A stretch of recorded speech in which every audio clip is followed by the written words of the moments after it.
नमस्कार।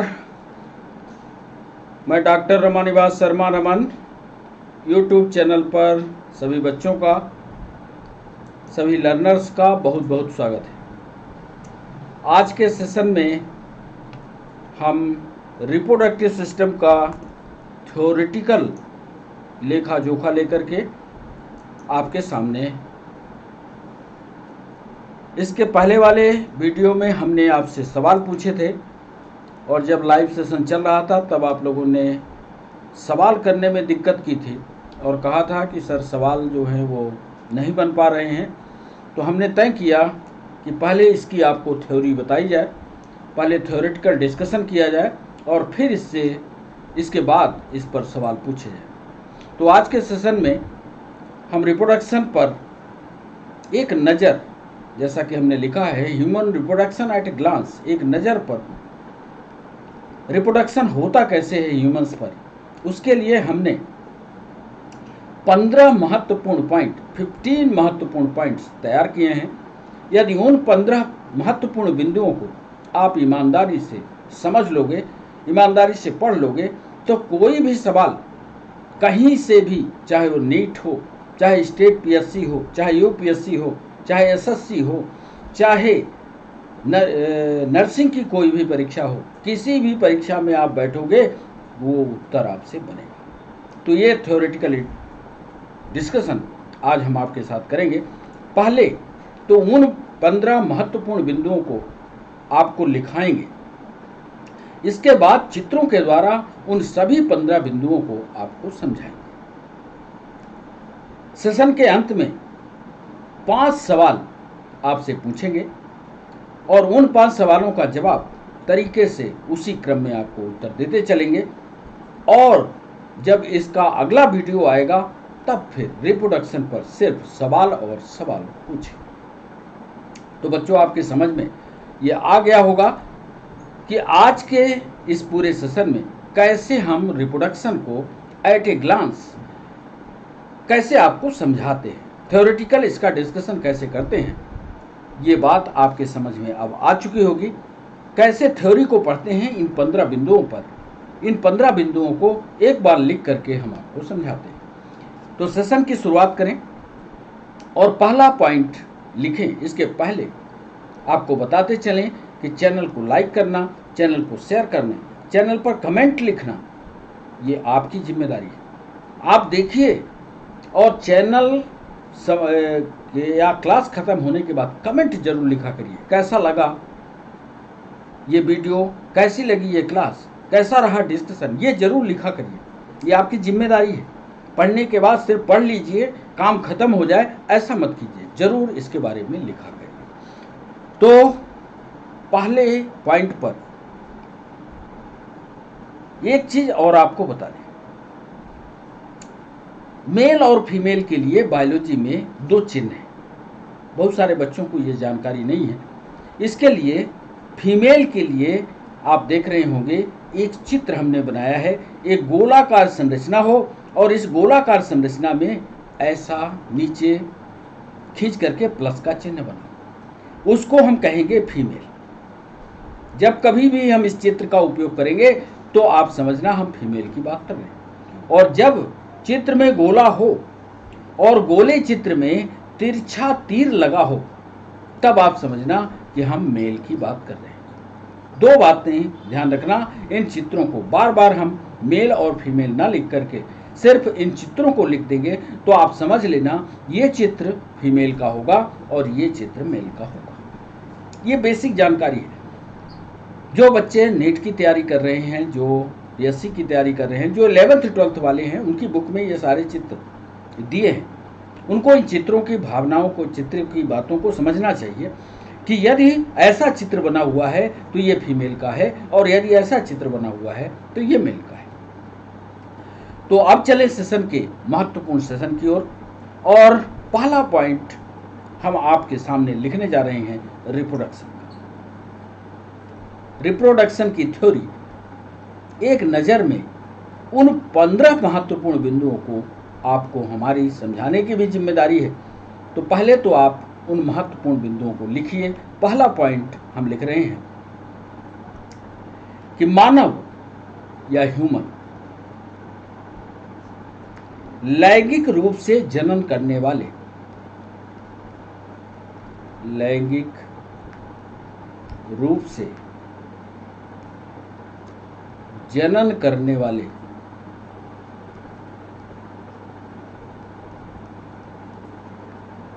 प्राणी,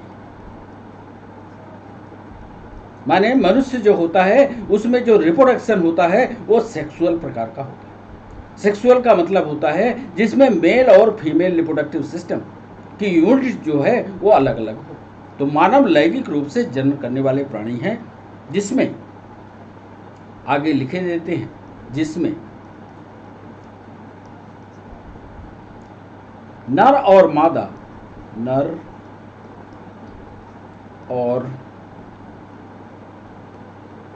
मादा स्पष्ट भागीदार होते हैं।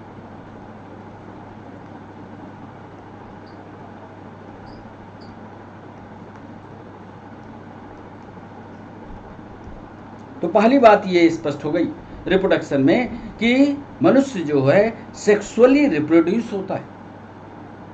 ये सेक्सुअल रिप्रोडक्शन नहीं होता, हालांकि प्रजनन पर भी कभी हम फुर्सत में बात करेंगे। जनन दो तरह का होता है, सेक्सुअल रिप्रोडक्शन, ये सेक्सुअल रिप्रोडक्शन। तो मनुष्य जो होता है वो सेक्सुअल रिप्रोडक्शन करता है और उसके लिए 2 यूनिट का होना जरूरी है, एक में मेल चाहिए, दूसरे में फीमेल चाहिए। इंग्लिश वाले जो इंग्लिश मीडियम वाले बच्चे होंगे हमारी आवाज़ को सुनेंगे, हम आवाज़ के द्वारा इंग्लिश बोलेंगे और लिखेंगे लेकिन हिंदी। दूसरा महत्वपूर्ण पॉइंट, जो मेल रिप्रोडक्टिव सिस्टम है यानी नर जनन अंग के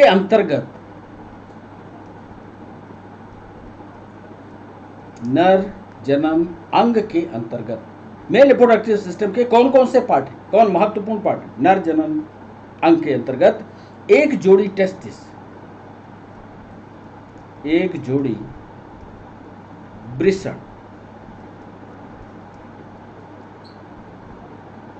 एसेसरी डक्ट, सहायक नलिकाएं, ये सब कुछ हम चित्र में आपको दिखा देंगे, आप चिंता मत करिएगा। सहायक नलिकाएं, ग्रंथियां, ग्लैंड्स,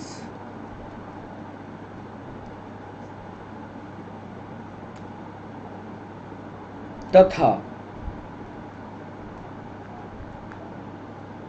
बाह्य जननेंद्रियां,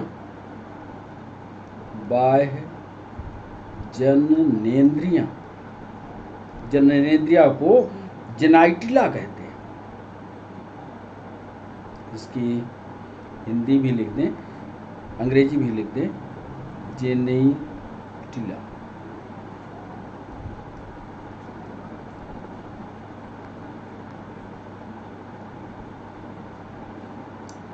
यानी पेनिस, सम्मिलित होते हैं।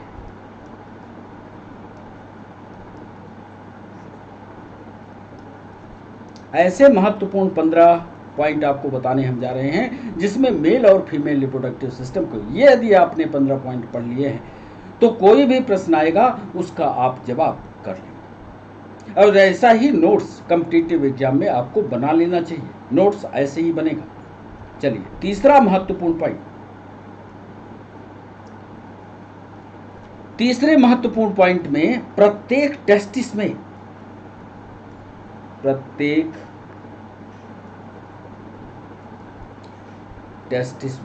या वृषण में 250 चैम्बर होते हैं। 250 chambers are found in testis. कभी टेस्टिस का, आगे हम चित्र आपको दिखाएंगे, चित्र हम लाए हैं, चित्र काट करके उसको दिखाएंगे कि एक टेस्टिस के अंदर 250 चैम्बर होते हैं। प्रत्येक टेस्टिस में 250 चैम्बर या कक्ष, 250 चैम्बर्स होते हैं।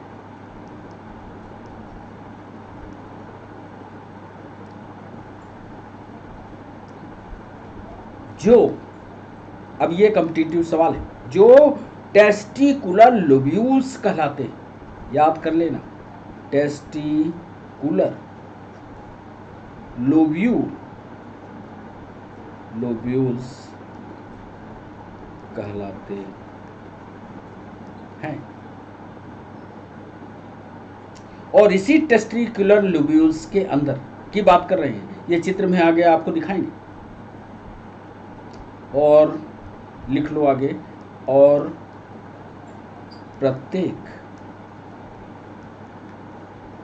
लोब्यूल में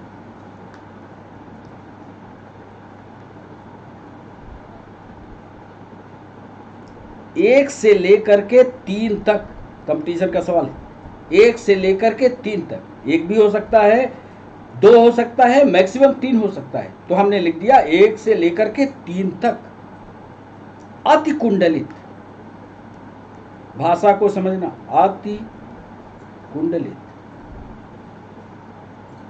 मतलब इतना घोच पोच कर रहेंगी ये नलिकाएं, अति कुंडलित होती हैं। अति कुंडलित सेमनीफेरस ट्यूब्यूल, सेमनीफेरस ट्यूब्यूल्स, या इन्हीं को शुक्र जनन नलिकाएं कहते हैं हिंदी में, शुक्र जनन नलिकाएं कहते हैं।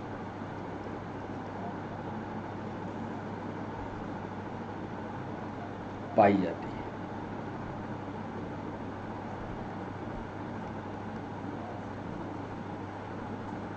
चौथा महत्वपूर्ण पॉइंट,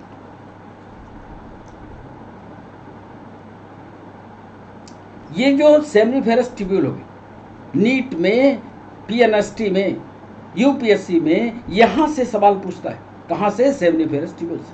टेस्टिस के अंदर सेक्शन काटने के बाद लोब्यूल्स पर सवाल नहीं पूछा, उसके लोब्यूल्स के अंदर पाई जाने वाली सेमनीफेरस ट्यूब्यूल उसके अंदर घुस गया और वहां से सवाल निकाला। चौथा सवाल, सेमनीफेरस ट्यूब्यूल, सेमनीफेरस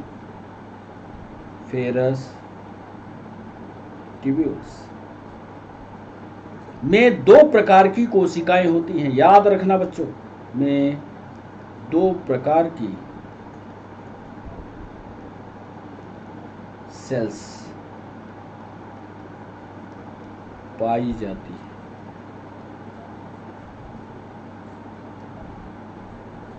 और ये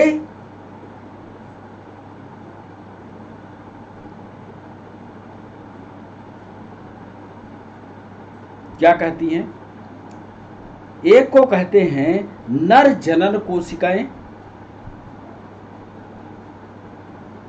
एक को कहते हैं नर जनन कोशिका, और दूसरी को कहते हैं सरटोली सेल्स, सरटोली कोशिका।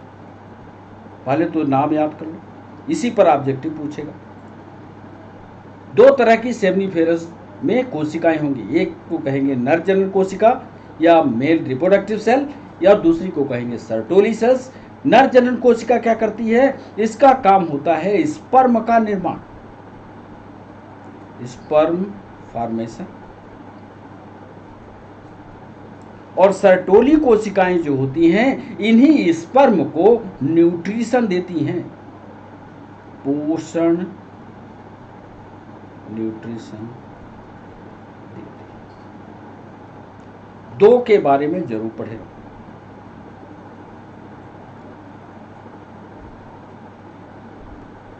एक होती है नरजनन कोशिका, नरजनन कोशिका स्पर्म का निर्माण करती है। सर्टोली कोशिकाएं जो होती हैं न्यूट्रिशन देती हैं। किसको न्यूट्रिशन देती हैं? स्पर्म को देती हैं। एक सवाल यूपीएससी ने पूछा, जो हम 5वें पॉइंट में या इसी के साथ लिख देते हैं, चौथे ही पॉइंट में, कि सेमनीफेरस ट्यूब्यूल के, यही लिख लेते हैं, सेमनीफेरस ट्यूब्यूल्स के बाहरी भाग में बाहरी भाग में लीडिंग सेल्स होती हैं। ध्यान से, यहीं आप फंस जाते हो। लीडिंग सेल्स होती है, लीडिंग सेल होती है। अब इसकी संरचना में जब हम चित्र दिखाएंगे तो आपको बता देंगे कि सेमनीफेरस ट्यूब्यूल के बाहरी भाग में लीडिंग सेल्स होती हैं। ये क्या करती हैं? और ये बच्चों हार्मोन्स का सिक्रेशन करती हैं। अगले पेज पर लिखते हैं, लीडिंग सेल्स होती हैं, ये हार्मोन्स बनाती हैं। ये हार्मोन्स बनाती है। उस हार्मोन का नाम क्या है? यूपीएससी ने पूछा।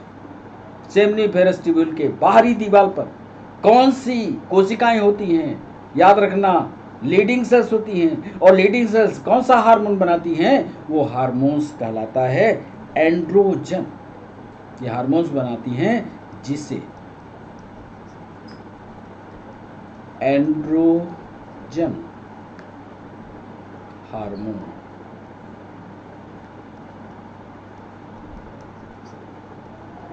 कहते हैं। अब आपकी बात समझ में आ गई होगी। एक बार इस पॉइंट को और पढ़ लीजिए कि सेमनीफेरस ट्यूब्यूल में दो प्रकार की कोशिकाएं होती हैं। एक को स्पर्म का निर्माण करना होता है जिसको मेल रिप्रोडक्टिव कोशिका कहते हैं। दूसरी सर्टोली कोशिकाएं होती हैं जो स्पर्म को, बने हुए स्पर्म को न्यूट्रिशन देगी। एक और कोशिका होती है जो सेमनीफेरस ट्यूब्यूल के बाहरी दीवार पर होती है, वो लीडिंग सेल्स कहलाती हैं। लीडिंग सेल्स का काम एंड्रोजन हार्मोन का निर्माण करना। कितना बढ़िया है। चलिए 25वें पॉइंट पर आइए। टोटल हमें 15 पॉइंट लिखने हैं, ध्यान रखना। अब 25वें पॉइंट से हम फीमेल रिप्रोडक्टिव सिस्टम पर चलते हैं। तो जो फीमेल रिप्रोडक्टिव यानी मादा जनन अंग के अंतर्गत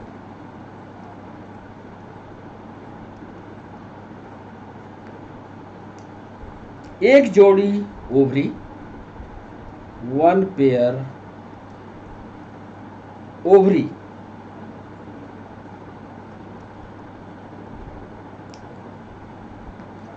वन पेयर जोड़ी में है, वन पेयर फैलोपियन ट्यूब,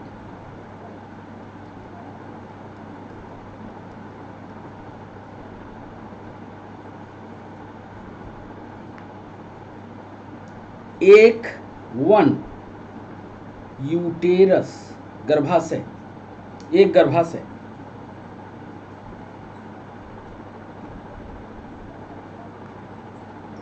एक और रचना की बात कर ले, गर्भाशय ग्रीवा। अंग्रेजी वाले बच्चे इसको सर्विक्स कहते हैं। अक्सर महिलाओं में यहीं पर कैंसर होता है, सर्विक्स। और फिर लास्ट में एक यानी वन बैच या योन इसको कहते हैं। मादा जनन के अंतर्गत एक pair ovary, one pair fallopian tube, वो एक यूटेरस, एक गर्भाशय ग्रीवा और एक बैचन। इसी के साथ एक जोड़ी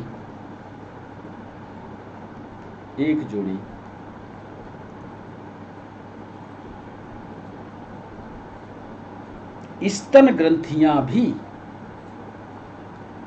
स्तन ग्रंथि यानी मैमरी ग्लैंड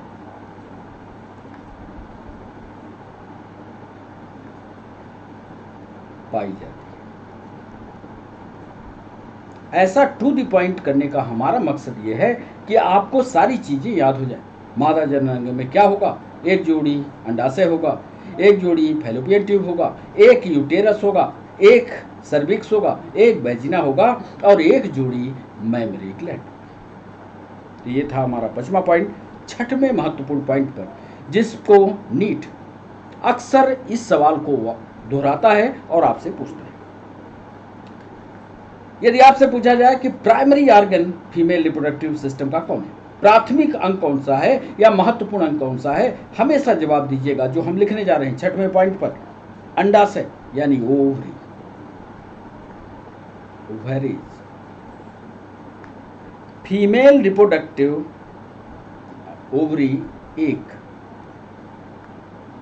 प्राथमिक मादा जनन अंग है, एक प्राथमिक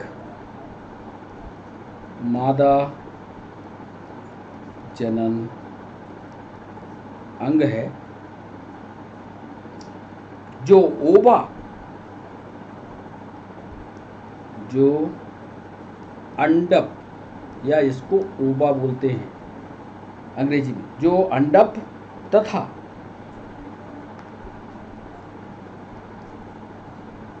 तथा ओवेरियन हार्मोन, ओवेरियन हार्मोन्स का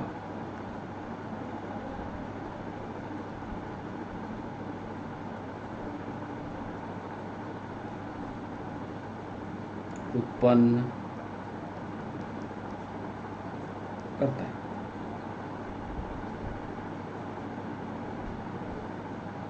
एक महत्वपूर्ण, तो ये महत्वपूर्ण कि ये प्राइमरी रिप्रोडक्टिव अंग है जो ओवा तथा ओवेरियन हार्मोन बनाता है। यहाँ से पैरा चेंज करते हुए उस महत्वपूर्ण सवाल को लिखिएगा जो नीट में पूछा गया। ओविडक्ट, ओविडक्ट, ओविडक्ट माने जहाँ से अंडा परिवहित होता है, ओविडक्ट की बात कर रहे हैं या फैलोपियन ट्यूब। ओविडक्ट, यूटेरस यानी गर्भाशय,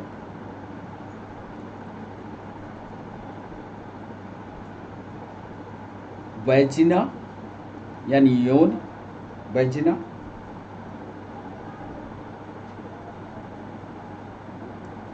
ये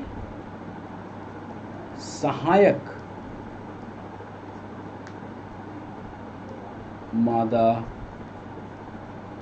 जनन अंग कहलाता है। Oviduct, uterus, vagina. ओविडक्ट को फैलोपियन ट्यूब भी आप बोल सकते हो। एक सवाल और नीट में पूछा गया, ये भी पॉइंट हम यहीं पर लिखे देते हैं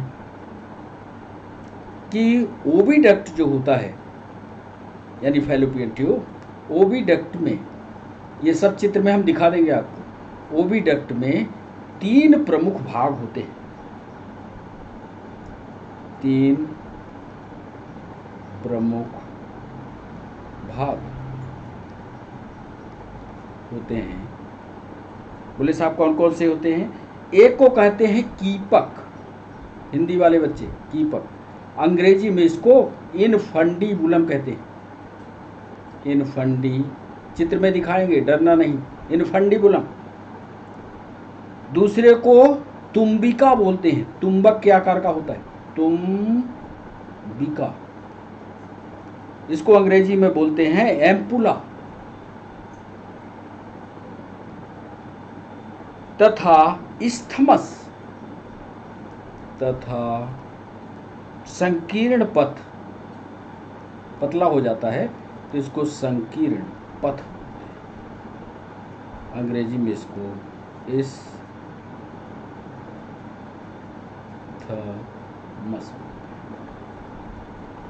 3 प्रमुख भाग ये किसके हैं? नीट ने ऐसा सवाल पूछा था कि ओविडक्ट के भाग प्रमुख कौन कौन से हैं, जिसमें कई नामों को जोड़ा था, इनफंडीबुलम, एम्पुला और इस्थमस। आप याद कर लीजिएगा, क्रम से यही होता है। इनफंडीबुलम कीप के आकार का होता है, अभी चित्र में दिखाएंगे, ऊपर ऐसे कटोरी जैसी रचना दिखेगी, वो इनफंडीबुलम होगा। उसके बाद एम्पुला होता है, उसके बाद इस्थमस होता है। कैसे होता है, कैसे काम करता है, यह हम आगे आपको बताने वाले हैं।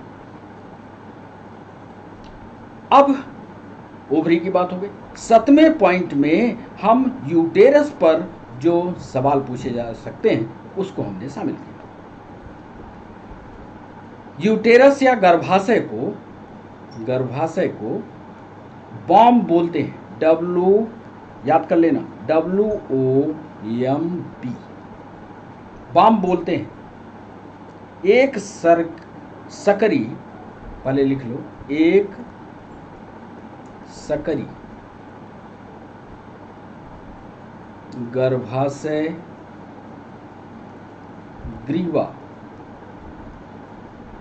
ग्रीवा का मतलब सर्विक्स की बात कर रहा है, गर्भाशय ग्रीवा से होकर, चित्र से देखोगे तो समझ में आ जाएगा, होकर वैजिना या योनि में खुलता है, वैजिना में खुलता है।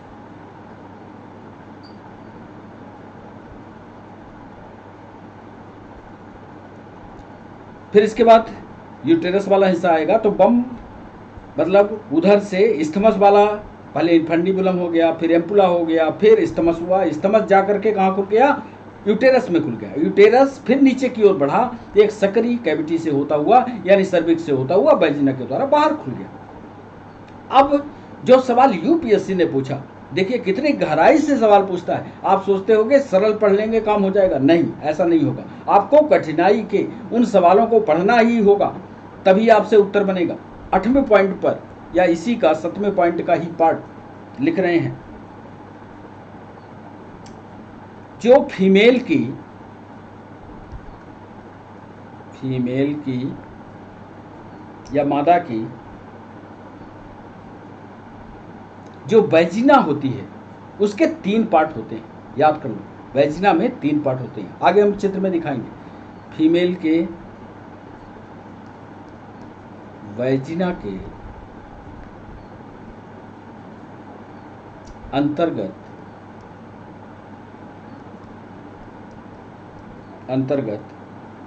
मोन्स प्यूबिस,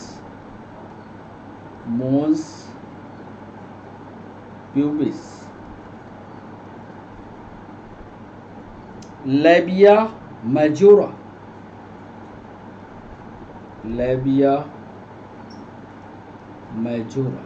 सभी लोग पढ़ लेना। यूपीएससी में पूछा है, कैसे सवाल पूछा है ये हम आगे जो 5 सवाल लेकर के आए हैं उसमें पूछेंगे। मॉन्स प्यूबिस, लेबिया मेजोरा तथा लेबिया माइनोरा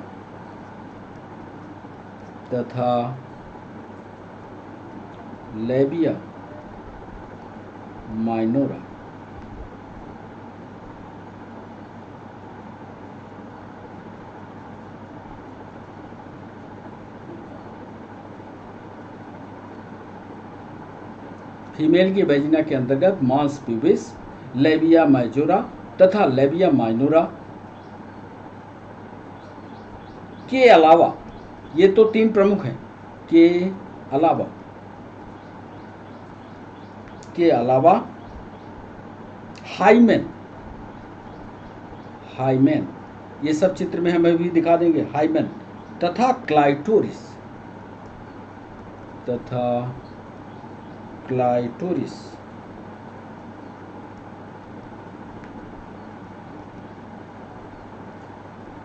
सम्मिलित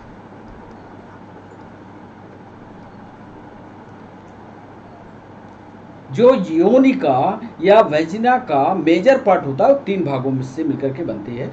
इसमें मॉन्स प्यूबिस होती है, लेबिया मेजोरा होता है तथा लेबिया माइनोरा होता है। इसके अलावा हाइमेन होता है जो बिल्कुल पीछे का हिस्सा होता है, और इसके बाद क्लाइटोरिस होता है। क्या काम करते हैं, कब ये फंक्शन में आता है, ये सारा कुछ डिस्कशन जब हम चित्र आपको दिखाएंगे उस समय बता देंगे। तो ये हमारा 7वां पॉइंट हो गया। 8वें पॉइंट पर आइए बच्चों। 8वां महत्वपूर्ण पॉइंट हम आपको क्या बताने वाले, ये फीमेल रिप्रोडक्टिव सिस्टम हो गया। अब मेल से बनने वाले स्पर्म की प्रक्रिया पर जो सवाल पूछे गए उसको ध्यान में रखते हुए ये पॉइंट हमने तैयार किया थ्योरी के लिए। 8वां पॉइंट पर नर युग्मक बनने की प्रक्रिया, नर युग्मक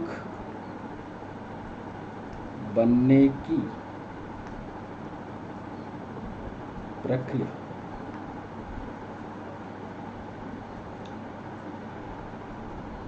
यानी इसको स्पर्मेटोजेनेसिस, स्पर्म बनने की प्रक्रिया, नर युग्मक बनने की प्रक्रिया एक विशेष प्रकार के हार्मोन के द्वारा होते हैं। वो हार्मोन यूपीएससी ने पूछा, नीट ने भी पूछा है, क्या आपको पता है? यदि आपको पता हो तो जरा कमेंट बॉक्स में टाइप कीजिए। नर युग्मक बनने की प्रक्रिया एक हार्मोन के द्वारा होती है, उस हार्मोन का नाम बताइए। बताइए, हम टाइम दे रहे हैं 1 मिनट। आप 1 मिनट में यदि आपको पता है तो बताइए।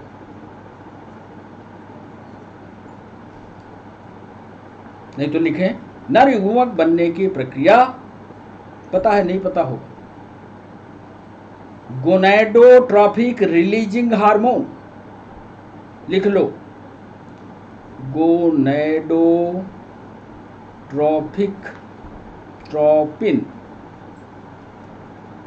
Gonadotropin releasing hormone.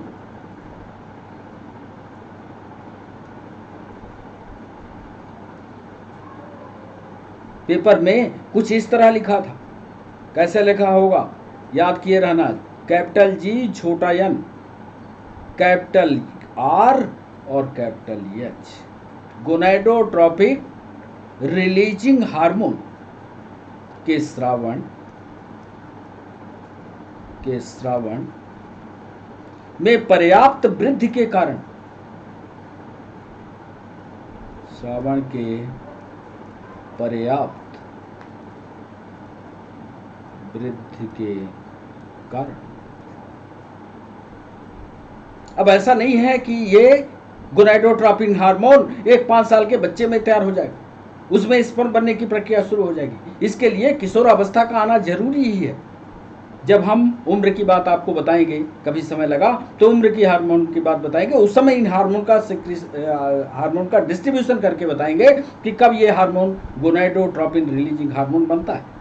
तो गोनैडोट्रॉपिक रिलीजिंग हार्मोन किशोरावस्था में ही बनता है, उसका अत्यधिक सिक्रीशन हो जाता है। गोनैडोट्रॉपिक रिलीजिंग हार्मोन के स्रावन से के पर्याप्त वृद्धि के कारण किशोरावस्था के समय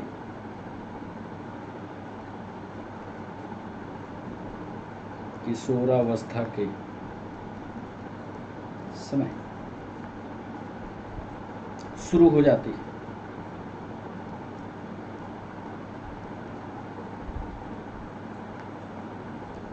एक सामान्य मानव शुक्राणु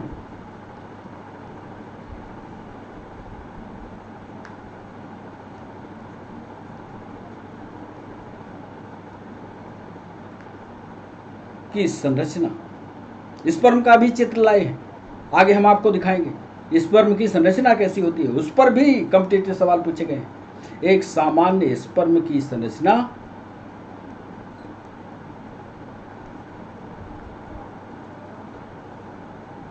एक शीर्ष, ग्रीवा यानी नेक, हेड, नेक, मिडिल पार्ट, एक मध्य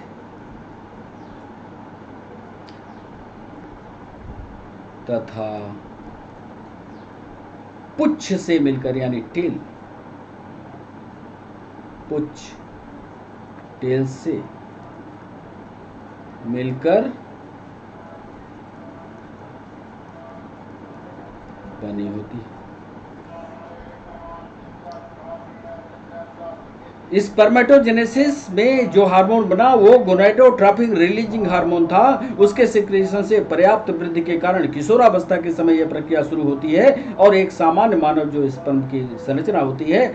आपको लगता होगा ये स्पर्म सामान्य रचना वाला है, नहीं, ऐसा नहीं है। इसका एक पूरा बॉडी फिगर होता है और इस बॉडी फिगर में एक हेड होता है, एक नेक होता है, एक मिडिल पार्ट होता है और एक टेल वाला हिस्सा, और सभी के भाग के काम अब भी अलग अलग होते हैं। इस पर भी सवाल बन सकते हैं। चलिए 9वें पॉइंट पर, मादा युग्मक बनने की प्रक्रिया यानी फीमेल गैमीट बनने की प्रक्रिया। अब जैसे यहां पर हमने स्पर्मेटोजेनेसिस लिखा था, ऐसे फीमेल में यदि प्रक्रिया हो रही है तो उसको वो जेनेसिस कहेंगे, अंड जनन कहेंगे। फीमेल गैमीट बनने की प्रक्रिया वो जेनेसिस। भ्रूणीय परिवर्धन के समय, एम्ब्रियोनिक डेवलपमेंट के समय, भ्रूणीय परिवर्धन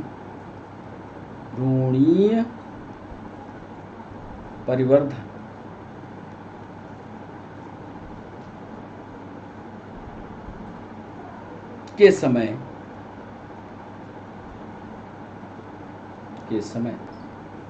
शुरू होती है। भ्रूणीय परिवर्धन के, एम्ब्रियोनिक डेवलपमेंट के समय।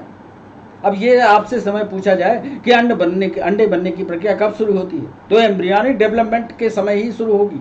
अंडा ऐसा नहीं है कि वो 5 साल में, 4 साल में, 3 साल में, 2 साल में लड़की है तो बनना शुरू हो जाए, नहीं। जब तक एम्ब्रियोनिक डेवलपमेंट की प्रक्रिया शुरू नहीं होगी तब तक वोजेनेसिस की प्रक्रिया शुरू नहीं होगी। उसके लिए भी एज है। फीमेल गैमीट्स बनने की प्रक्रिया वोजेनेसिस है, जब उसमें एम्ब्रियोनिक डेवलपमेंट होगा उसी समय यह प्रक्रिया शुरू होती है। और मादा में या फीमेल में जनन चक्र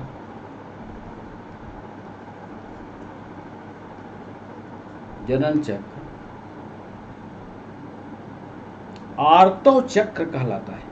हिंदी वाले बच्चे इसको आर्तव चक्र और अंग्रेजी में इसी आर्तव चक्र को मेनेस्ट्रुअल साइकिल कहा जाता है। मेनेस्ट्रुअल साइकिल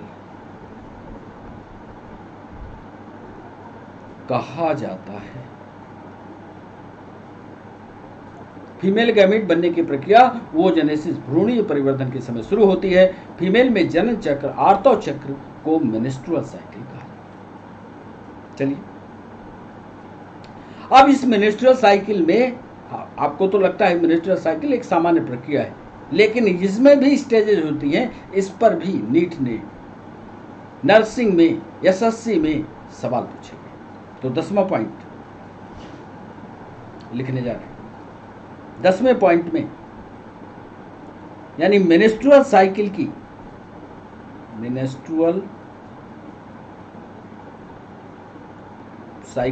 प्रमुख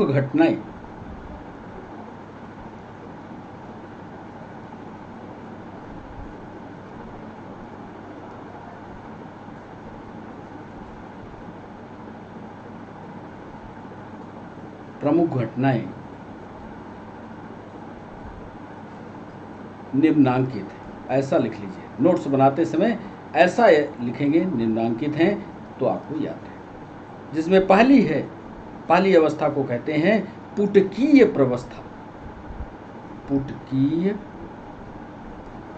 प्रवस्था, या इसको अंग्रेजी में फॉलिकुलर स्टेज कहा जाता है।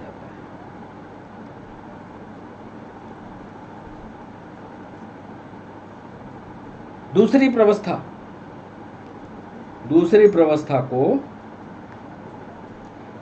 ल्यूटियल स्टेज कहा जाता है, स्रावी प्रवस्था।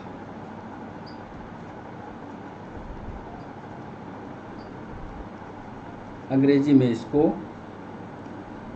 ल्यूटियल स्टेज, आजकल अंग्रेजी में लिख देता है, तो इसलिए हिंदी अंग्रेजी दोनों पढ़े रहिएगा। ल्यूटियल स्टेज का इसी में लिखिएगा कि ओव्यूलेशन के दौरान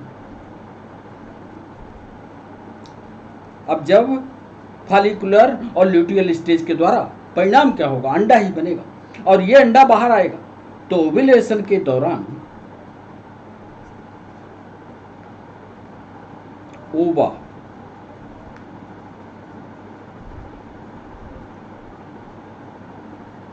निकलता है, निष्कासित होता है, निकलता है, तथा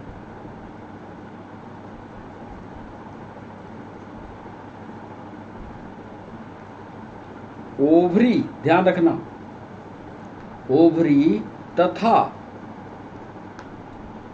यूटेरस यानी गर्भाशय, यूटेरस यानी गर्भाशय में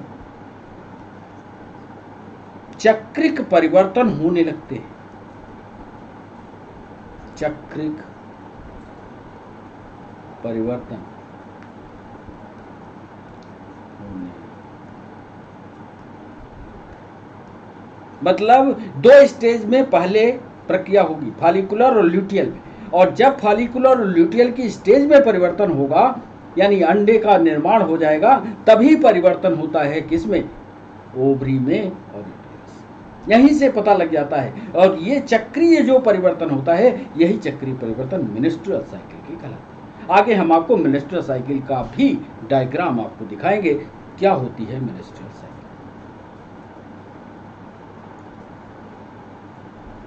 चलिए 11वां पॉइंट, महत्वपूर्ण पॉइंट ये, इस पर कौन से सवाल हो सकते हैं। अब अंडा बन गया, उधर से स्पर्म बन गया। अब ये स्पर्म जो है अंडे के पास पहुंचे, उसके लिए मेल और फीमेल का कांटेक्ट होना जरूरी है। कैसे होता है ये जो कांटेक्ट की प्रोसेस है, दैट इज कॉल्ड मैंथुन या कॉपुलेशन। यहां लिख देते हैं कि संभोग के दौरान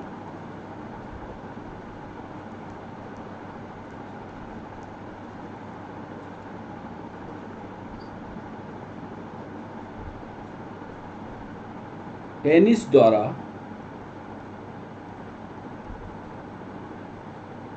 वैजिना में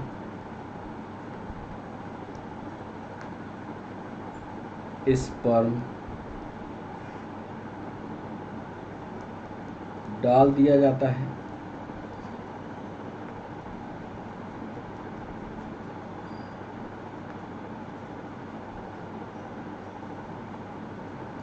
गतिशील स्पर्म, देखिए उसके पास पूंछ है, गतिशील स्पर्म तैरते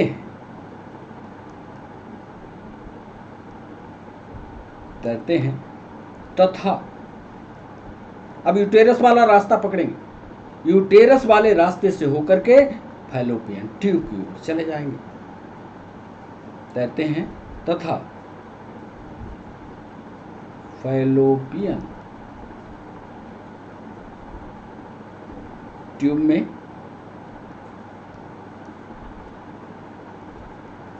पहुंचते हैं, जहां, आगे लाइन जोड़िएगा, जहां फर्टिलाइजेशन, इसको हिंदी में निषेचन कहते हैं, निषेचन, जहां फर्टिलाइजेशन की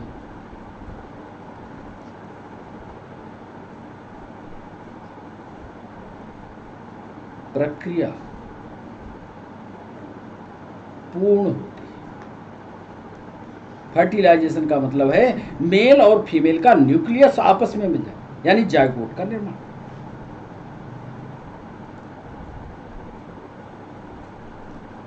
अब मान लीजिए अंडा यदि वहां उपस्थित है फैलोपियन ट्यूब में, तभी ये फर्टिलाइजेशन होगा। यदि अंडा उपस्थित नहीं है तो स्पर्म फिर किससे फर्टिलाइज करेगा।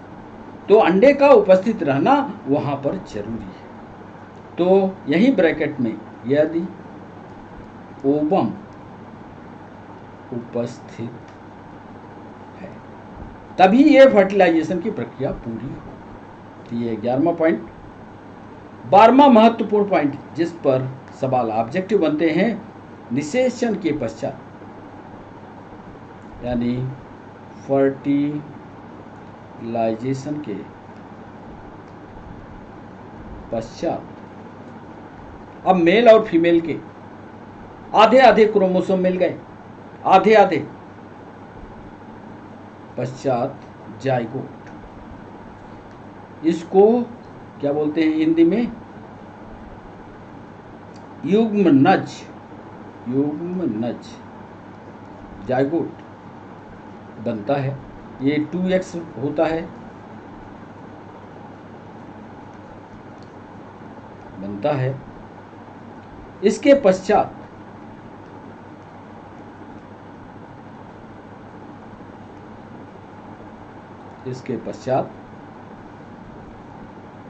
समसूत्री विभाजन शुरू हो जाता है। समसूत्री, याद रखिएगा, अंडरलाइन रखिएगा। इसके बाद जो विभाजन होगा वो माइटोटिक होगा, समसूत्री होगा, यानी क्रोमोसोम की संख्या में कोई परिवर्तन नहीं होगा, समसूत्री विभाजन शुरू हो जाता है। और 2 4 8 16 पुत्री कोशिकाएं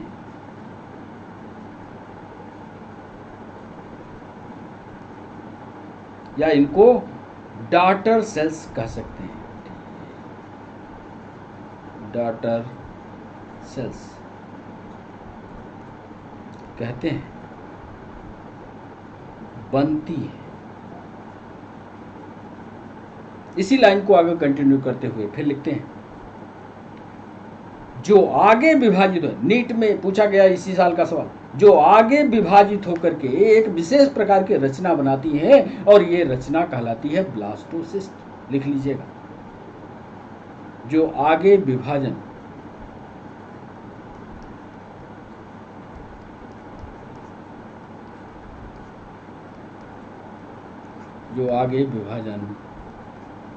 करके कोरक पुटी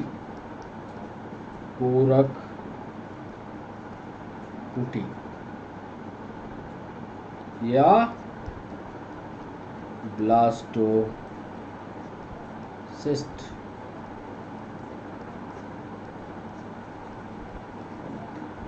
चलिए साहब, एक विशेष रचना बन गई। मतलब याद रखना कि जैसे ये कोशिका है, एक कोशिका इस तरह से 2 भागों में बट गई, एक कोशिका है तो एक कोशिका 2 में बटेगी, फिर एक कोशिका 4 में बटेगी, 4 वाली 8 में बटेगी। ये विभाजन तो आप जानते हो, इस पर भी कभी समय लगा तो इसको आगे भी बताएंगे। अब कोरक पुटी के आगे का सवाल 13वां महत्वपूर्ण पॉइंट, ये जो ब्लास्टोसिस्ट है, जो बन गया ब्लास्टोसिस्ट, यूटेरस में पहुंचता है। फर्टिलाइजेशन हुआ और फर्टिलाइजेशन के बाद कोशिकाओं का विभाजन कहाँ हुआ? फैलोपियन ट्यूब में। अब यही गोलाकार गेंद कहाँ पहुंची? गर्भाशय में। ब्लास्टोसिस्ट गर्भाशय में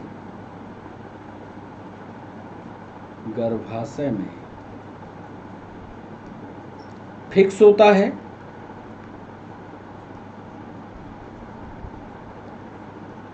और यह क्रिया प्रेगनेंसी सगर्भता कहलाती है। सगर्भता या प्रेगनेंसी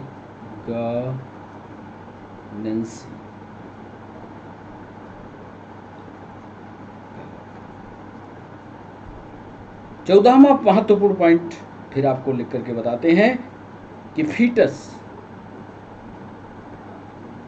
यानी जो गर्भ में है, या जिसको गर्भ ही कह लीजिए, फीटस से शिशु के बाहर निकलने की, फीटस से शिशु के बाहर निकलने की प्रक्रिया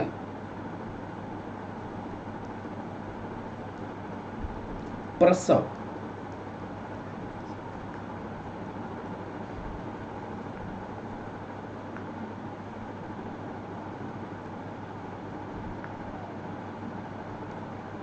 पर्चुरेशन प्रसव कहलाती है।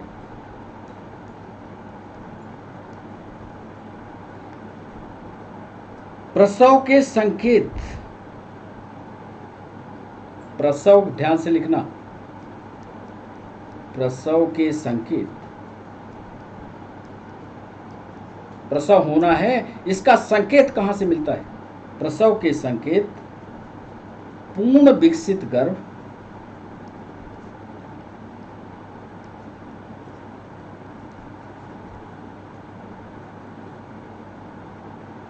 प्लेसेंटा से उत्पन्न होता है। अब ये प्लेसेंटा क्या है? प्लेसेंटा है जिसे माँ और बच्चे का कनेक्शन रहता है। प्लेसेंटा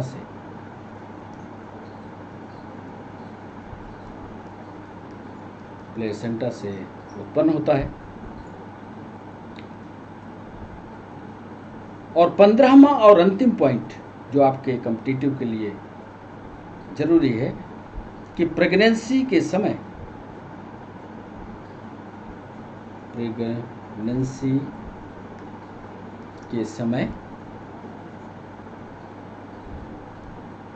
फीमेल की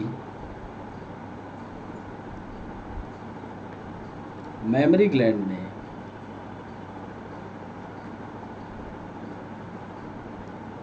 ग्लैंड में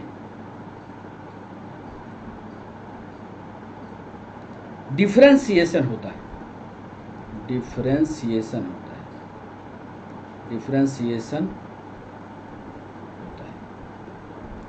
अब डिफरेंशिएशन का मतलब क्या कह सकते हैं हिंदी में इसको? डिफरेंशिएशन को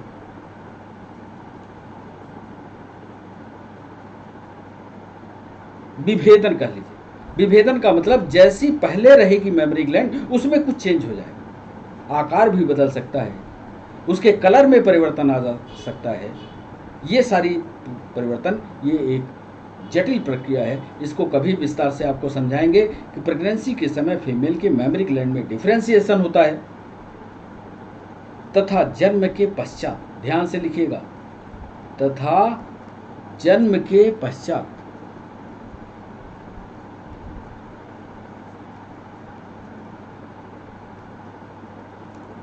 पश्चात दुग्ध का निर्माण होता है।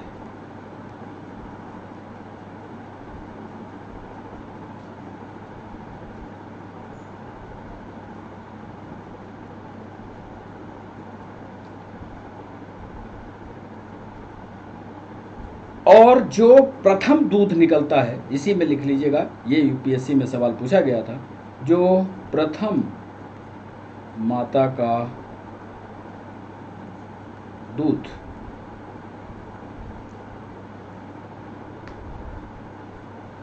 होता है, और ये बच्चे के लिए बहुत जरूरी है। प्रथम माता का दूध जो बच्चे के लिए बहुत जरूरी है वो कोलेस्ट्रम, ध्यान से लिख लीजिएगा, याद कर लीजिएगा, कोलेस्ट्रम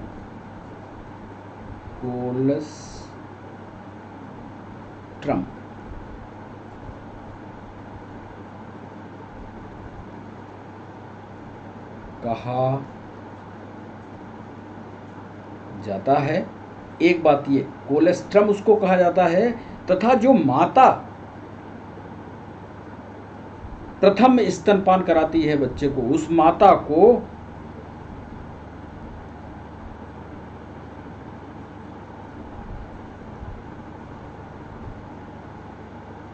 ये चाहिए कि ये जो कोलेस्ट्रम है इसको बाहर न फेंकने दे, इस दूध को वो बाहर न जाने दे।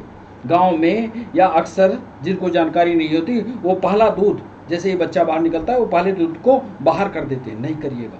कोलेस्ट्रम बच्चे के अंदर जाना चाहिए, इसमें बहुत ज़्यादा रोग प्रतिरोधक क्षमता होती है और बच्चे को जीवन भर रोगों से सुरक्षित करते हैं, तो इसको कोलेस्ट्रम कहा जाता है। तो ये 15 महत्वपूर्ण पॉइंट ये आपके कॉम्पिटिटिव एग्जाम के लिए बहुत ज़रूरी हैं, इनको ध्यान से पढ़ लीजिएगा। अब चित्रों के माध्यम से जितनी बातें हमने इधर बोली है, चित्रों के माध्यम से इसको आपको समझा देते हैं। ये है मेल रिप्रोडक्टिव सिस्टम, ध्यान से देखिए। ये टेस्टिस बाहर की तरफ है, टेस्टिस से एक रचना जो है, यहाँ से स्पर्म बनेगा, यहाँ से स्पर्म का निर्माण होगा, स्पर्म यहाँ से जा करके एक विशेष रचना में कुछ देर के लिए रुकता है। ये विशेष रचना कहलाती है एपिडाइडाइमिस, जहाँ हमने दूसरा नंबर डाला है। यहाँ पर स्पर्म मैच्योर होता है, ताकत आती है, तब वह इस ट्यूब में ऊपर की ओर चढ़ता है। ये ट्यूब कहलाती है वास डिफरेंस, या हिंदी में इसको शुक्रवाहिका कहते हैं। ठीक है, अब यह शुक्रवाहिका शुक्राणु को लेकर के जरा ध्यान से देखिए, यह पहुंचती है कहाँ? सेमाइनल वेसिकल में। इसको हिंदी में शुक्राशय कहते हैं, यानी शुक्र का कलेक्शन, शुक्राणुओं का कलेक्शन करती है। शुक्राणु थोड़ी देर यहाँ रुकते हैं, यहाँ शुक्राशय के अंदर शुगर से या शक्कर से भरी हुई रचना होती है, जहाँ स्पर्म जो है उससे ताकत लेते हैं और फिर इसके बाद इसी रास्ते से यहाँ पर ये जाकर के यूरिनरी ट्रैक का रास्ता पकड़ते हैं और यूरिनरी ट्रैक वाले रास्ते से या पेशाब वाले रास्ते से होते हुए पेनिस के द्वारा फीमेल के वैजिना में छोड़ दिए जाते हैं। कुल मिलाकर के आपको ये बताना है कि इसमें जो रिप्रोडक्टिव सिस्टम है उसमें टेस्टिस हैं, दोनों शरीर से बाहर होते हैं। जो टेस्टिस एक थैले के अंदर बंद होता है ये स्क्रोटम या वृषण कोष कहा जाता है। ये भी सवाल पूछा जाता है, तो ये वृषण कोष होता है। वृषण कोष आगे की तरफ एक ट्यूबुलर रचना में जुड़ता है जिसको वास डिफरेंस कहते हैं। वास डिफरेंस एक थैले में जाकर के आगे भी खुलता है जिसको सेमाइनल वेसिकल कहते हैं। सेमाइनल वेसिकल आगे, अब चूंकि ये यूपर वाला हिस्सा है इसलिए हमने पीछे उसको चित्र दिखाया है। ये जो यूरिनरी डक्ट होती है उसमें जाकर के खुल जाता है और यहाँ से रास्ता होते हुए यूरेथ्रा के द्वारा पेनिस से बाहर चला जाता है। अब जब हम ब्लैडर की बात तब आपको समझाएंगे जब हम इसका रीनल ट्यूबुलर सिस्टम या मूत्र जननांग दोनों एक साथ पढ़ाएंगे, उस समय बताएंगे, क्योंकि क्लास जो है फिर लंबी चली जाएगी। अभी 5 सवाल भी पूछने हैं। तो ये इसकी एक जो रचना हम आपको बताना चाहते हैं कि अब टेस्टिस को लंबवत काट दिया जाए तो जो इसमें सवाल पूछे गए इसको जरा देखिएगा। ये तो एपिडायडामिस जहाँ पर स्पर्म पकता है, थोड़ी देर के लिए ताकत पाता है। जरा पीछे वाले चित्र को देखिए, ये है एपिडायडामिस, देख रहे हैं, ये ऊपर है। यदि हम इसको लंबवत ऐसे काट दें तो यहाँ पर जो आपको ये चैम्बर्स दिख रहे हैं ना, ये चैम्बर, ये चैम्बर, ये चैम्बर, ये चैम्बर, ये चैम्बर्स की संख्या बच्चों, ये चैम्बर्स की संख्या होती है 250। ये चैम्बर्स कहलाते हैं टेस्टिकुलर, उधर बताया टेस्टिकुलर लोब्यूल्स। और इसी टेस्टिकुलर लोब्यूल्स के अंदर ये बहुत सारी पतली पतली नलिकाएं होती हैं और यही नलिकाएं जो होती हैं ये कहलाती हैं सेमिनिफेरस ट्यूब्यूल। समझ गया? ये जो नलिकाएं हैं ये लिखा हुआ है, ये कहलाती हैं सेमिनिफेरस ट्यूब्यूल। और इन्हीं सेमिनिफेरस ट्यूब्यूल से हमने आपको परिचय की संरचना में बताया है कि सेमिनिफेरस ट्यूब्यूल के अंदर कुछ विशेष प्रकार की कोशिकाएं होती हैं, बाहर की दीवार पर कुछ विशेष कोशिकाएं होती हैं, यहीं पर रिप्रोडक्टिव सेल्स होती हैं। मेल रिप्रोडक्टिव सेल्स यही स्पर्म का निर्माण करती हैं और स्पर्म का निर्माण करके और ये एपिडायडामिस को भेजती हैं। इतनी जानकारी आपके लिए पर्याप्त होगी। नहीं समझ में आएगा तो हमारी क्लास ये 6 बजे लाइव होगी, आप हमारे साथ जुड़िएगा। बहुत सरल है टेस्टिकुलर एनाटॉमी, हम आपको समझाएंगे, तो इसको पढ़िएगा। एक स्पर्म की रचना के लिए हमने बताया कि आपको लगता होगा स्पर्म बहुत सीधी रचना है, ऐसा नहीं। स्पर्म की रचना में 3 भाग होते हैं, हेड और टेल। बीच वाला ये मिडिल पीस भी है, ध्यान से देखिए, ये मिडिल पीस भी, इसको मिड पीस या मध्य अवस्था का कहते हैं, मध्य भाग भी कहते हैं। जो हेड पीस होता है ये इतना ही हिस्सा अंडाशय के अंदर घुसता है, बाकी हिस्सा इसके छोड़ जाता है। और जो मिडिल पीस होता है इसमें माइटोकॉन्ड्रिया पाई जाती है जो इसको तैरने में, चलने में, युद्ध करने में ताकत देती है। तो ये मिडिल पीस वाला हिस्सा बाहर रह जाता है क्योंकि न्यूक्लियस तो बीच में होता है और जा करके ये न्यूक्लियस फीमेल से मिलता है और ये हेड वाले हिस्से से घुस जाता है फ्यूजन की बारी। तो इसका ये वाला हिस्सा देखिए, जो पूंछ वाला हिस्सा होता है ये सिर्फ तैरने में मदद करता है, तैरने में मदद करता है। इसको पढ़िएगा। यदि फीमेल रिप्रोडक्टिव सिस्टम की बात करें तो फीमेल रिप्रोडक्टिव सिस्टम को जरा ध्यान से देखिएगा, हड्डियों के साथ हमने बनाया। ये देख रहे हैं, ये वाला हिस्सा जाग वाला है, यहाँ पर फीमर है। कितना बड़ा बच्चा कैसे निकलता है बाहर, इसको बताने के लिए ये फीमर वाले हिस्से को दिखाया। ये फीमर बोन, फीमर कैसे, फीमर वाली बोन कैसे फैल जाती है, ये हमने बताने के लिए इस चित्र को शामिल किया है। तो ये फीमर वाली बोन यहाँ पर जुड़ी नहीं होती, ये वाला हिस्सा जो है पीछे स्लाइडिंग मोड में होता है, फैलता है।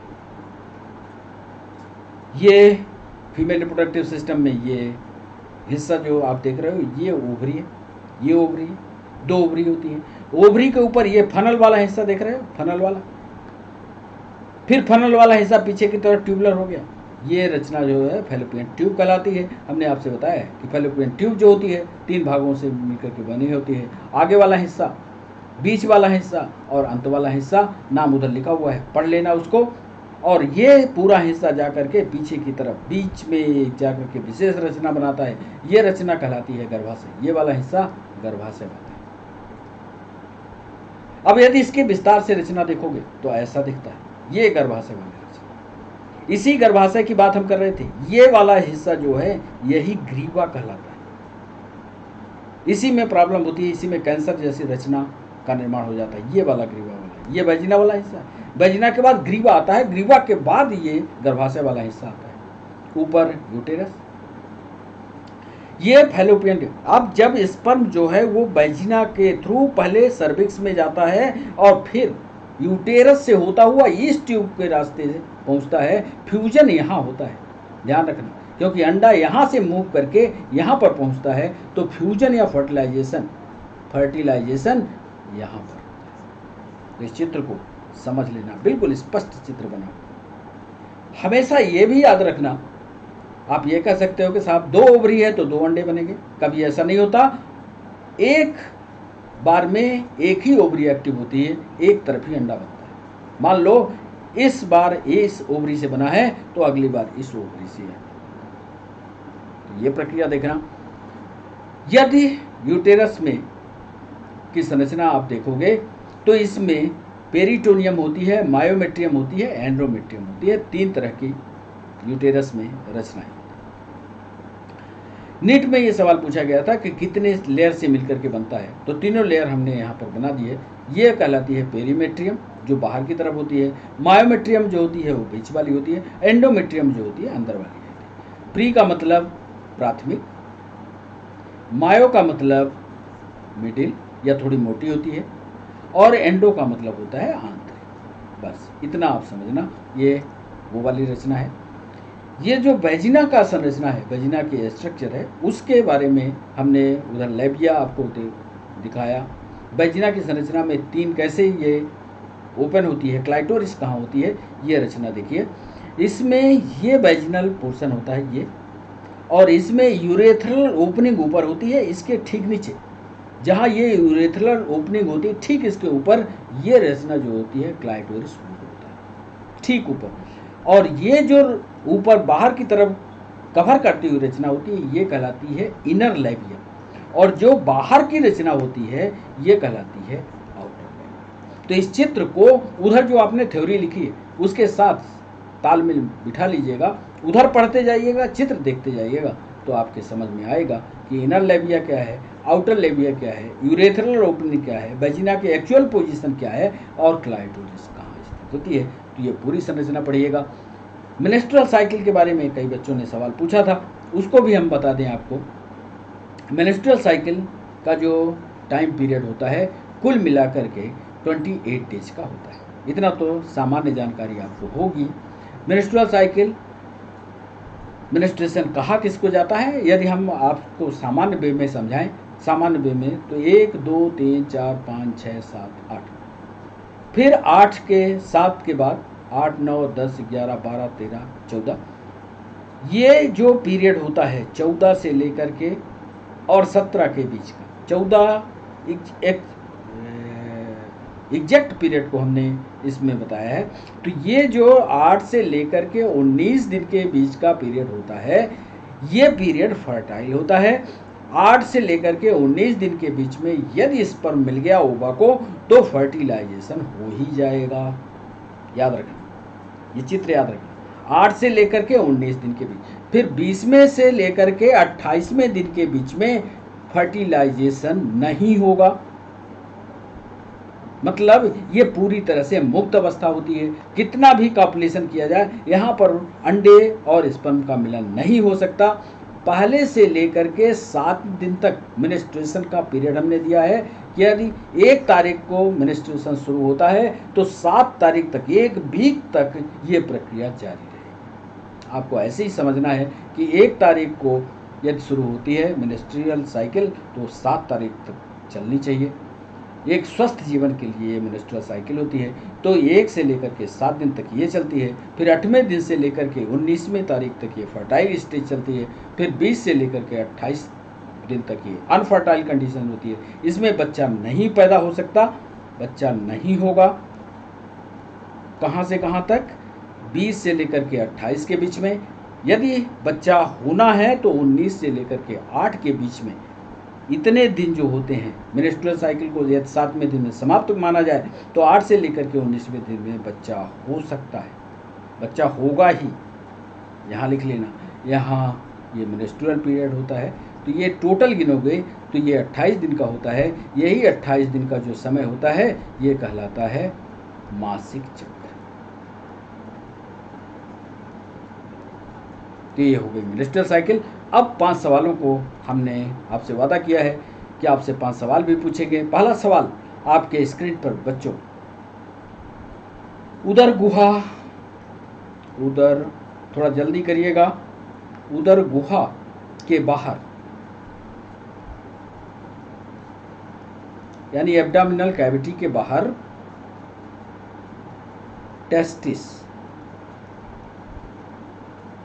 जिस थैली में स्थित होती है, जिस थैली में स्थित होती है वह है। उदर गुहा का मतलब यहां पर एब्डोमिनल कैविटी के बाहर टेस्टिस जिस थैली में है, जिस पाउच में है, उस थैली का नाम आपको बताना है। पहला हम लिख रहे हैं ट्यूनिका एल्ब्यूजिनिया, ट्यूनिका एल्ब्यूजिनिया। दूसरा इंग्वाइनल कैनाल, इंगुइनल कैनाल। तीसरा जवाब है एपिडाइडाइमिस, अधिवृषण, एपिडाइडाइमिस। और चौथा वृषण कोश या स्क्रोटल सैक। इसका सही जवाब आप करिएगा बच्चों। दूसरा सवाल है स्क्रोटल सैक का काम क्या है? स्क्रोटल सैक का काम क्या है? What is the function of scrotal sac? This is the second question. The first will be to maintain the temperature of testis, to maintain the temperature of testis, वृषण का तापमान बनाना। अच्छा, हिंदी में बताना है। चलो, शरीर का तापमान, to maintain the body temperature, body temperature.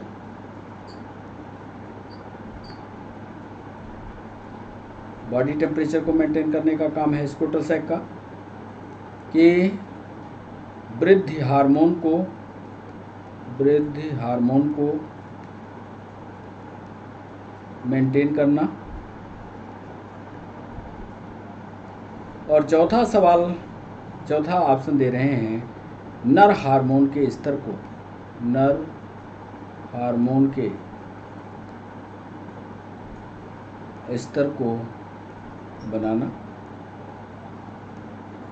तो ये हमारा दूसरा सवाल था कि स्क्रोटल सैक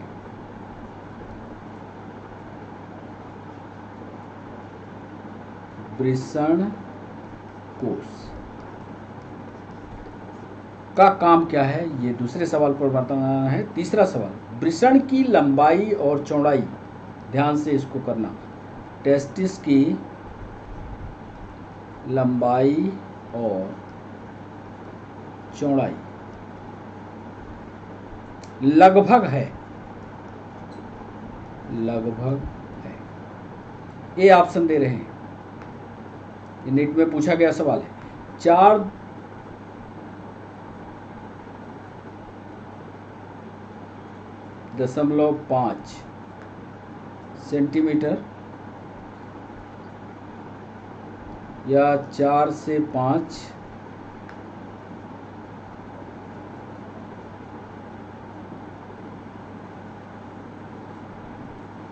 सेंटीमीटर तथा दशमलव है, 4 से नहीं है बच्चों, 4.5 सेंटीमीटर तथा 2.3 सेंटीमीटर, मतलब 4.5 सेंटीमीटर लंबाई एंड चौड़ाई, विड्थ जो है 2.3 सेंटीमीटर। बी ऑप्शन दे रहे हैं 5.6 सेंटीमीटर तथा 3.4 सेंटीमीटर। सी ऑप्शन दे रहे हैं 6.7 cm तथा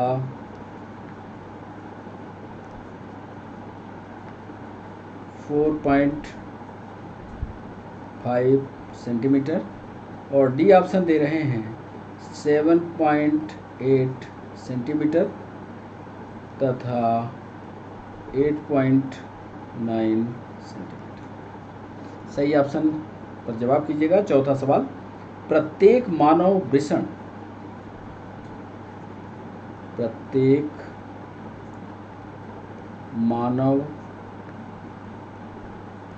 टेस्टिस में कितने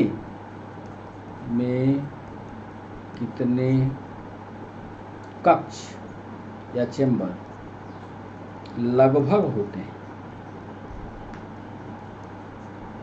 आज सिर्फ 5 सवाल पूछ रहे हैं, इसके बाद कंटिन्यूअस इस सीरीज रिप्रोडक्शन पर सिर्फ सवाल ही सवाल चलते रहेंगे। ध्यान रखना, अच्छे से रिप्रोडक्टिव सिस्टम पर नोट्स बनाना, अच्छे से रिप्रोडक्टिव सिस्टम को पढ़ना और इन सवालों को करना जो अगले सेशन में हम आपके पास लाएंगे, चाहे नीट का हो, चाहे यूपीएससी का हो, नर्सिंग का हो, एसएससी का हो। जो सारे सवाल हम इकट्ठे कर रहे हैं वो सारे सवाल हम अगले सेशन में लाएंगे। प्रत्येक मानव टेस्टिस में कितने कक्ष लगभग होते हैं? ए ऑप्शन आपको बताना है, क्या वो 250 है? बी ऑप्शन देना है 300 है। सी ऑप्शन दे रहे हैं 350 है और डी ऑप्शन दे रहे हैं 400 है। 5वां सवाल और आज के सेशन का अंतिम सवाल अब आपके सामने। ह्यूमन टेस्टिस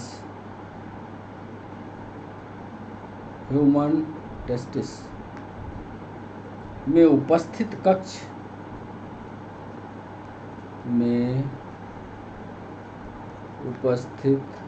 कक्ष कहलाते हैं।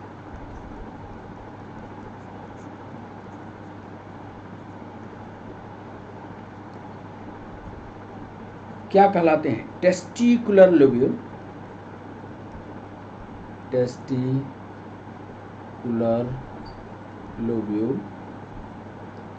बी ऑप्शन दे रहे हैं सेमनीफेरस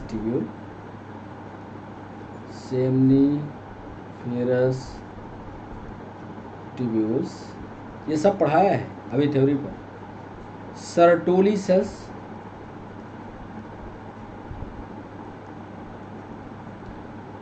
और डी ऑप्शन दे रहे हैं इंटरस्टिशियल सेल्स।